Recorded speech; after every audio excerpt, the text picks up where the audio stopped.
Welcome to The Art of Being Unstoppable, the podcast where we will go beyond the ordinary and embrace the extraordinary. Be part of down-to-earth, no BS conversations where we will explore hot topics on love and money, relationships and business, beauty, and who we get to be with all that shit in between. With our insights and your actions, let's be unstoppable together. Let's go. Welcome back to another episode of The Art of Being Unstoppable, and I cannot go without saying hello, people. Taylor Swift's album came out.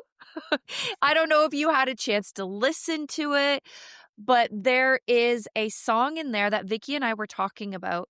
It's called Ruin the Friendship, and it's really about missed opportunities or thinking something or wanting something and not taking action on it and not having the opportunity later because it was a missed opportunity. So Vicki, I know you were talking before we pressed record on this podcast about a missed opportunity with your mom. I wanted to give, before we dive into the storytelling, because this is going to be a lot of stories that we're sharing with you guys today, but I wanted to share the premise of this song. Taylor Swift talks about ruin the friendship. There was a friend that she had growing up that they were really close, really connected. And the lyrics, I'll just share some of the lyrics, right? She says, "It was not an invitation, but I should have kissed you anyway." And she goes through telling different scenarios, like you had a girlfriend, and I was friends with your sister. All these things like, oh, don't make this awkward in second period. I thought I might upset you. I thought we might piss off your ex, all of these things. Then after school, she left. They lost track of each other. And then her friend calls her, Abigail calls her with the bad news. And then she says goodbye. And we'll never know why. And then she says, "It wasn't an invitation, but I flew home anyways. There was so much left to say. It was not convenient, but at your grave, I whispered I should have kissed you anyway." And we were thinking about moments in time that we couldn't get back, those missed opportunities. So Vicki, do you want to start with sharing your kind of missed chance or opportunity that you you didn't take action and you couldn't go back Yeah, and rewrite it's it? funny. It is, and I I am not as big of a Taylor Swift fan as Tina is, but I have to say that I'm liking her more and more. I love her as a person. I'm just a country music girl, but I do love her storytelling and what she shares and the rawness and the authenticity of her. And I think that is what women need more and more, is to really be authentic and unapologetic for who they get to be. So when you brought this up to me, I was like, the one thing, I mean, there are some others that are definitely stick out in my mind, but one of the things that I always, when my parents passed, my dad passed first, and 58 days later, my mom passed, and she was not ill. So, in those 58 days, we were basically spending a lot of time together. I was with her all the time. We were going through my dad's business stuff because my dad still had a business and was running it. And we were definitely getting on each other's nerves during that time. Because, I'm in business, what do I have to do mode, and my mom's in kind of just processing mode. Do you know Grieving. what I mean? Grieving, but Yeah. not even, she wasn't even, I don't even think she knew she was grieving at that point though. She was just in that processing, like keeping busy, try not to think about it. I mean, they spent their 60 years together, right?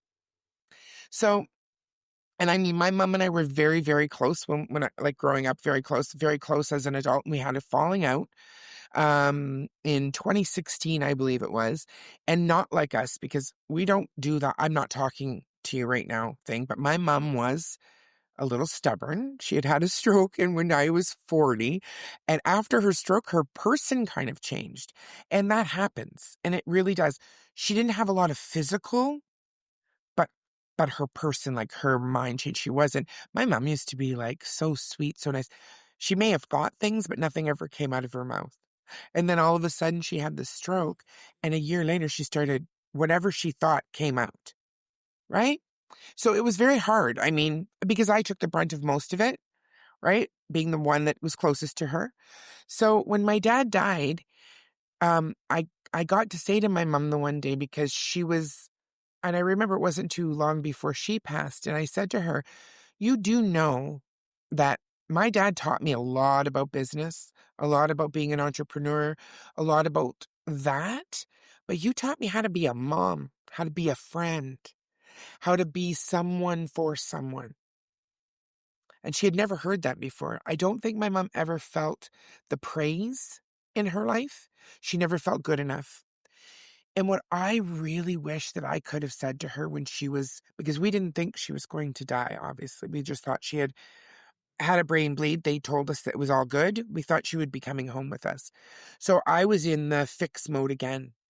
That's where I automatically go, okay, something's wrong. What do I do? What do I have to do to fix it? So it's a do, not the be.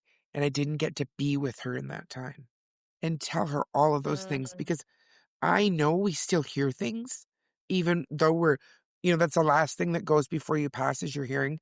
You still hear what people are saying. And I wish that I got to tell her all of the things and tell her that I forgave her for our fight, mm, for that time that was like lapsed. We had time lost and we only got it back because I got cancer. So I think that mm, it taught me, don't ever wait till tomorrow. You only have today.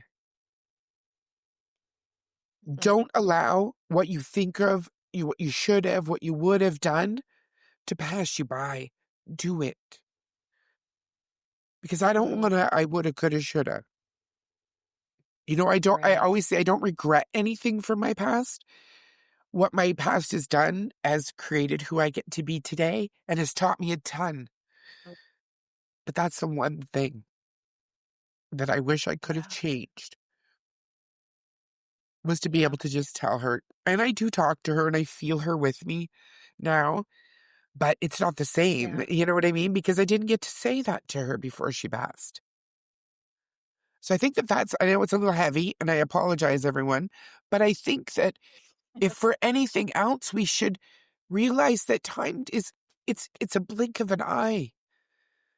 We don't even know. Mm, And, I don't want to not give you a hug when I see you. And that's why I say to my people that are in my life, you're my family, because life's too short not to love the people that bring you joy yeah. and do the things that you want to do. Like create your business, like step out of your comfort zone and do something completely different. Yeah. So And I know mine taking was a little heavy. Yours is a little bit, you know. Yeah, no, it's I mean, I have a heavy one too, but I'll do something lighter maybe. No, I'm joking. But no, it is so true, right? Because we think that we have all the time in the world, but the truth Oh, is we only have now. We only have right now. And there are so many people that I know that are listening or maybe watching that are like, "Oh yeah, you know what? I'll finish that book next year, or I'll take that course next month." I say it all the time. I've yeah, been writing a book for 2 years now.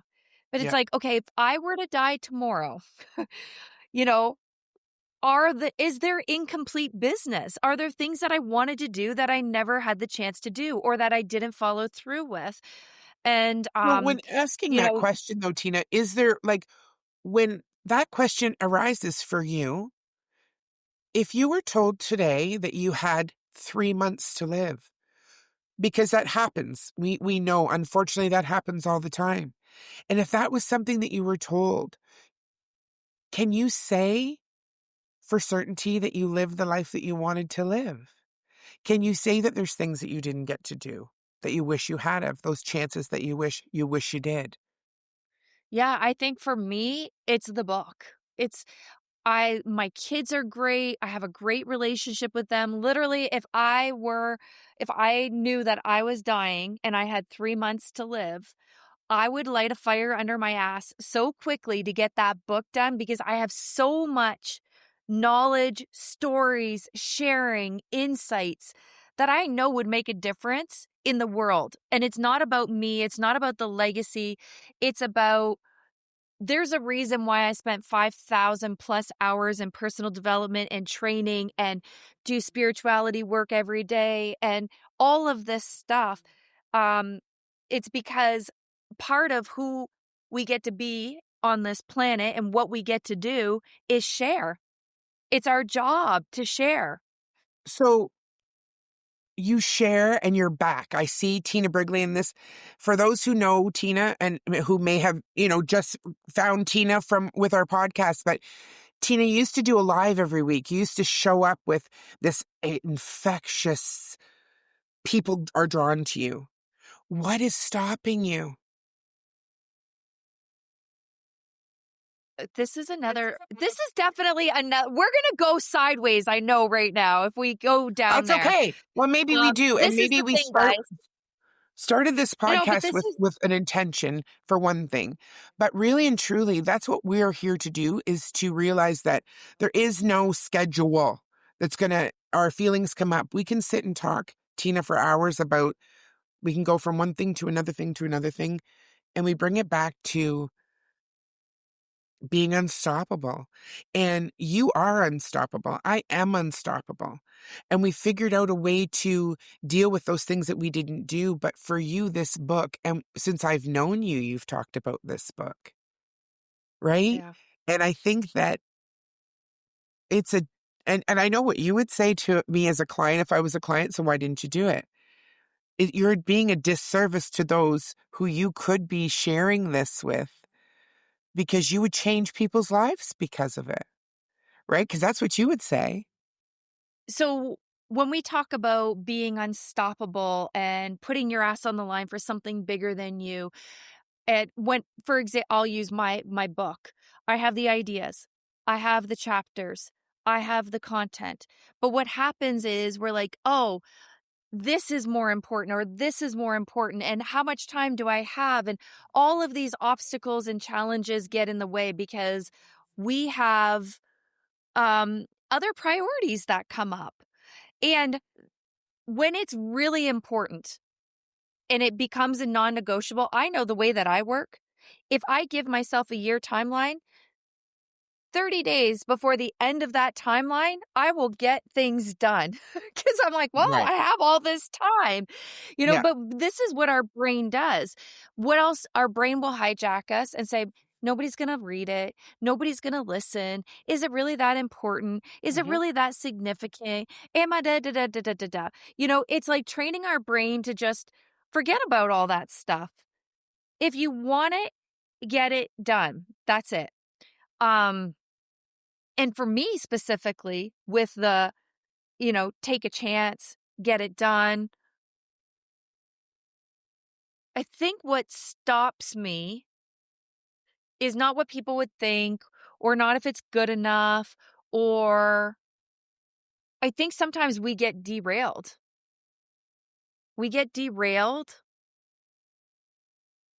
Okay. I wrote a book before. Okay. I spent a lot of time. I got a book writing coach. It was like a little, kind of like a lead gen book. And I remember at the time when it was done and it was ready to go, my business partner's like, he said, well, you can't get your book out before I get my book out. And I said, yeah, but this book is going to support our business. It's the distinctions and da-da. And I remember that stopped me. Somebody else's view and opinion and what mattered to them stopped me. So it's still sitting on my computer. And now I realize, thank God I didn't get that book out. It was never meant to get out.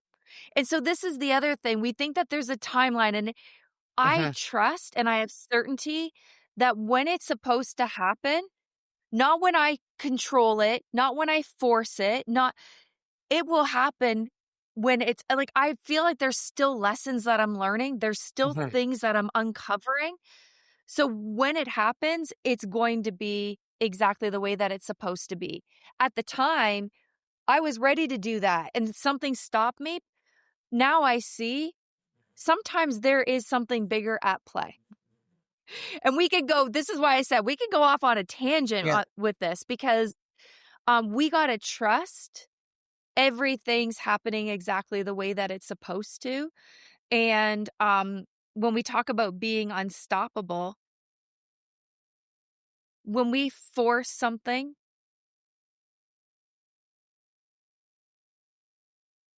how do I want to say this? If anything feels forced, it's probably not supposed to Mm-hmm. happen. Yep. When we are in flow and feel really empowered, not because we have to or because we set deadlines or, you know, it will come out more flowing. It'll just like my TED Talk. Yeah. My TED Talk, I sat at my computer for a month, hours and hours and hours trying to write it. It wasn't coming. It wasn't coming. And I was just like, oh my God, it's just not meant to happen. It came to me in a dream. And I got up at 1:00 in the morning. I wrote for 18 minutes. It was 18 minutes. It was just like it downloaded. It was just so easy. So I could spend a year trying to write a book Yeah. because I think that I have to, because I have to get in flow, or I can have a moment of inspiration where it's divine and it just comes through me and it's written like quickly. And I Uh-huh. think that's the thing. We have these thoughts. We think we have forever.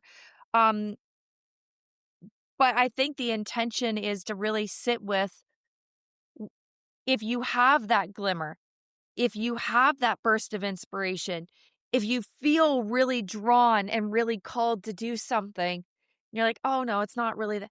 Pay attention to that. Yeah. Pay Yeah. attention to that opportunity because it might be a missed opportunity. And I know circling back to Taylor Swift's song, I cannot listen to that song without crying.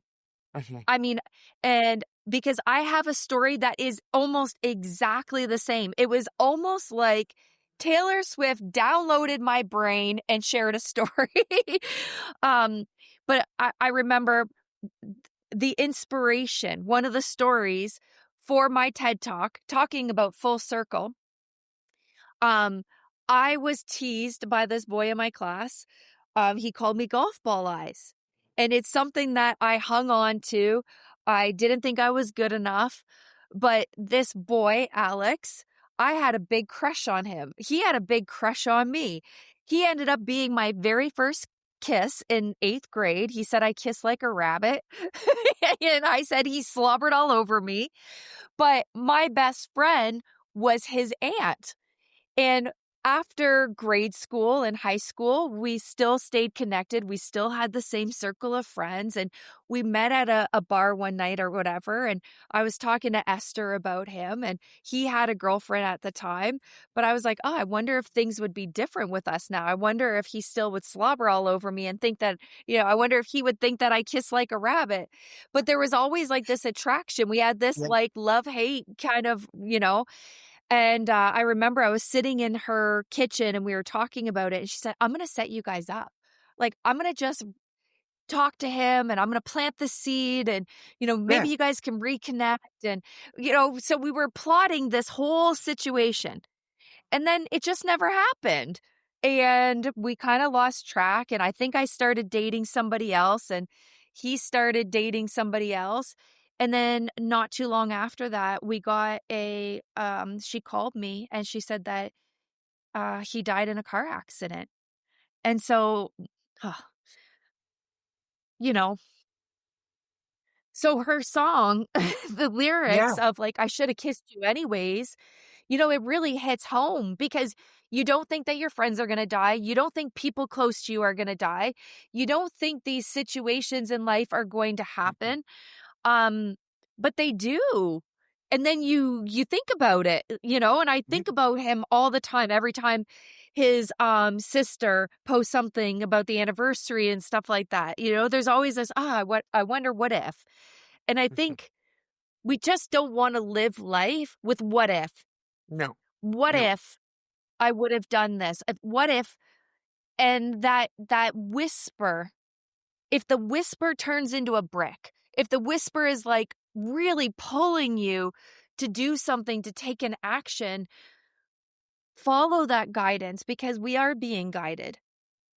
I know that I'm being guided to write my book, and I know that there are some things that are stopping me, and I trust and I have certainty that there's going to be one day that I'm just clear, and I know that that book is going to be written in a week. I know it. I feel it. And I'm just, maybe I get to pray on it and say, tell me Yeah. when. Yeah. Tell me when. That's the thing. I had this thought in the shower, and when you had asked me about this, it was like,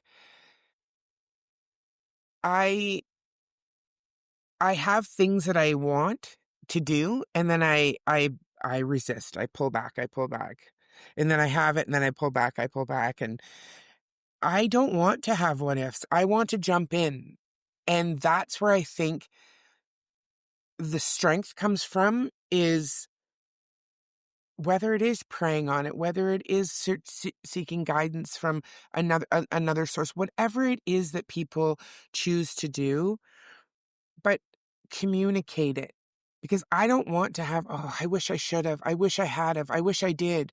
I don't want that anymore in my life. I want to be proactive and take on that. And your book, you will write it. But my thing is that the reason I asked you why you haven't was because I know it's something that you think about as much as I want my center to be open. And, like, I don't push my husband to do it, which everybody says, just get it done. And it's like, there's a reason why it hasn't happened yet. There is a reason.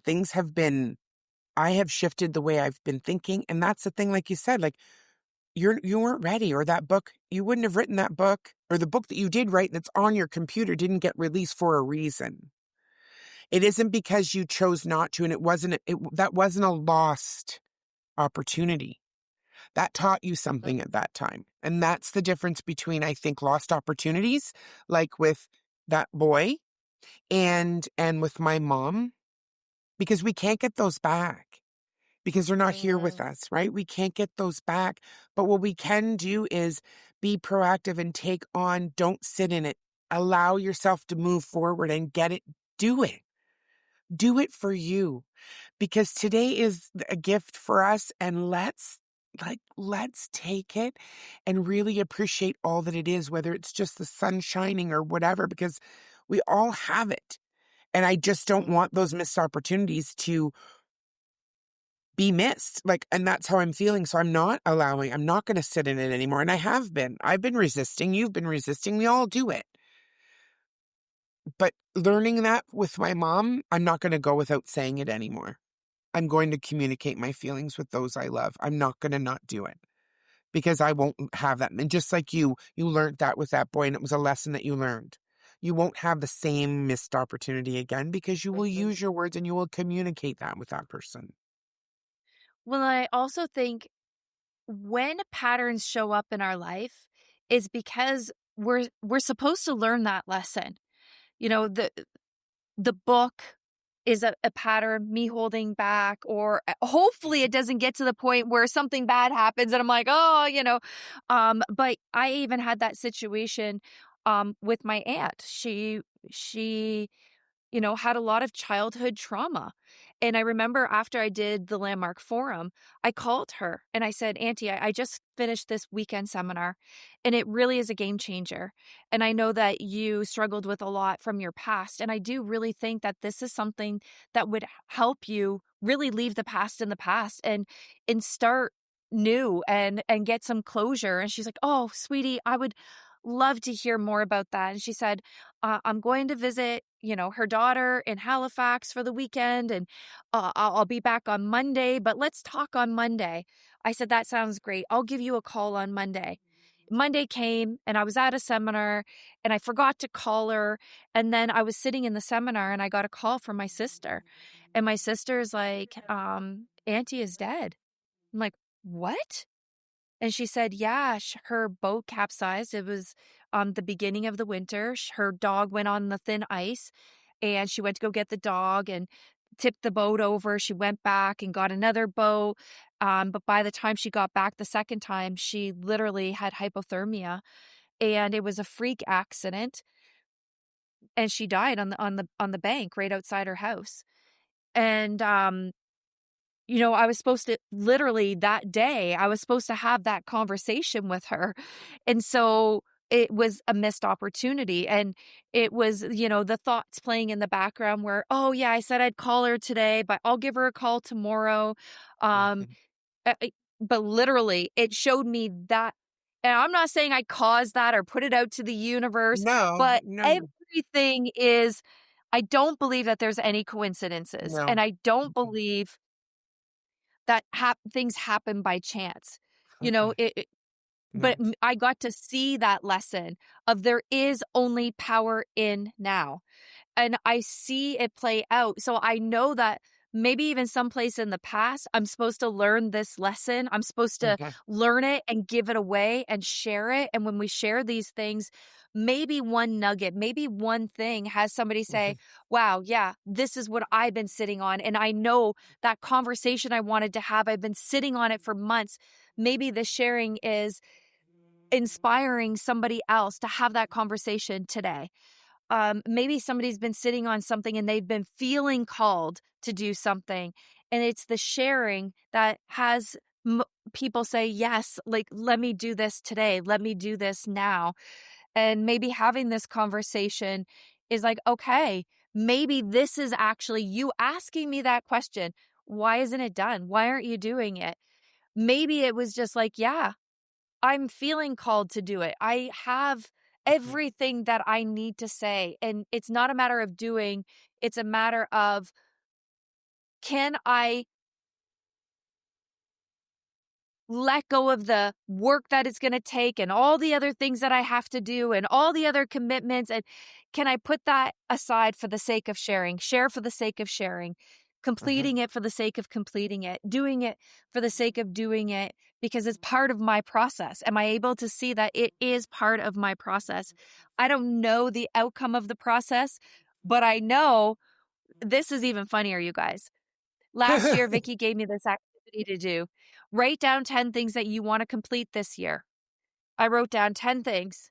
She said every day burn one of them until on the 10th day you have the one that is what your soul, what your essence, what's important for you.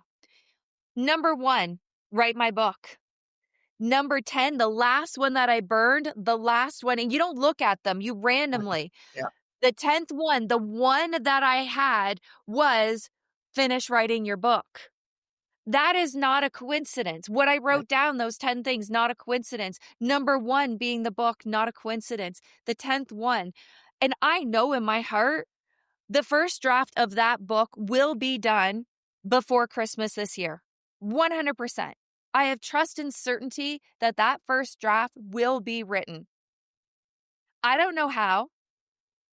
I don't know what it's going to take. But I trust that it will happen. And this is the thing. Sometimes we get so focused on the how that we forget the miracles that can happen when you set your intention on something, the downloads, the Mm. guidance, the We're messages, listening. Just listen. Yep. the Yep. people, Mhm. like, oh, I don't know how to do this. All you need to do is set it out there that it's important. I'm committed, and the how will unfold. The Mhm. miracles will happen around you. But there really truly is only power in now to really ask yourself, what is important to me? What is it that I've been avoiding? I've been stepping over? What is it that I want to communicate? What is it that I I, I want to share with the world?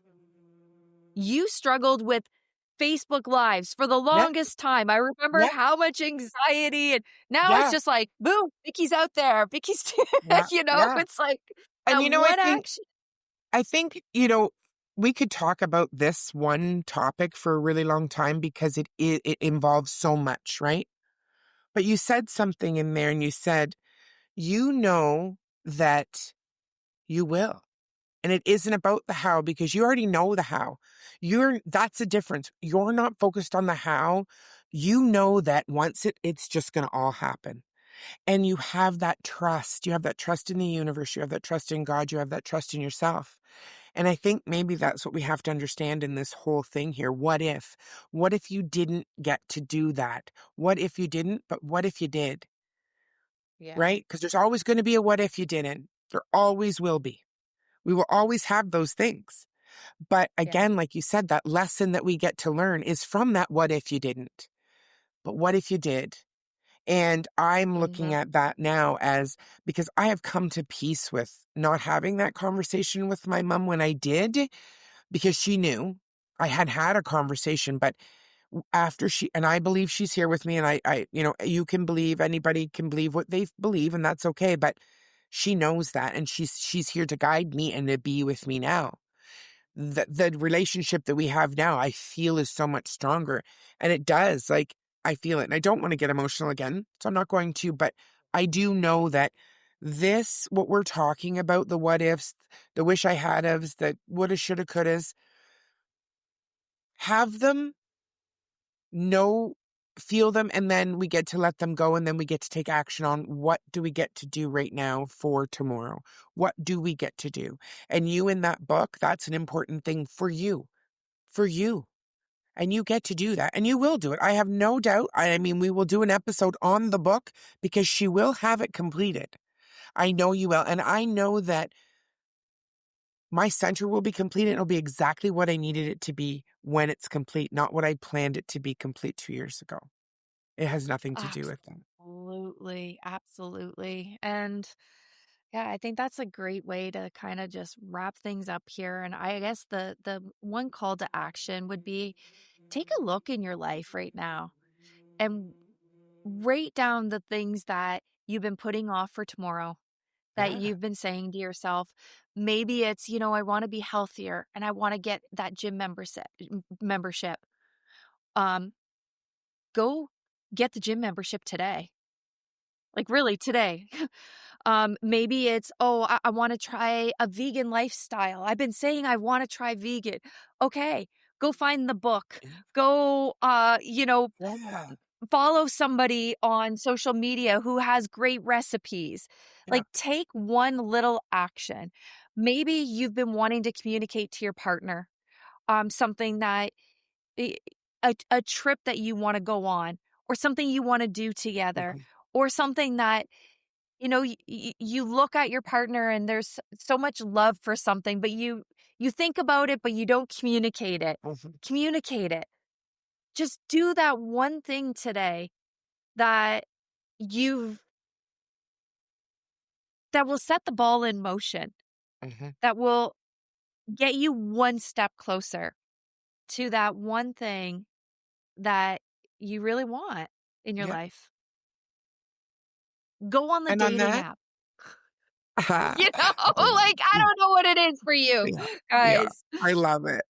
Okay, everyone, thank you Yeah. so much for joining us today. We do appreciate it. And it was a little bit of a heavy episode this time, but we love you and we appreciate you. And I can't wait to see you again soon.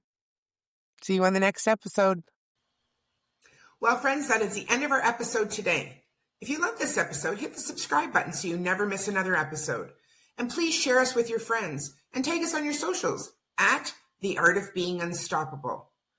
So for today, have yourself a beautiful day and let's be unstoppable together. See you next time.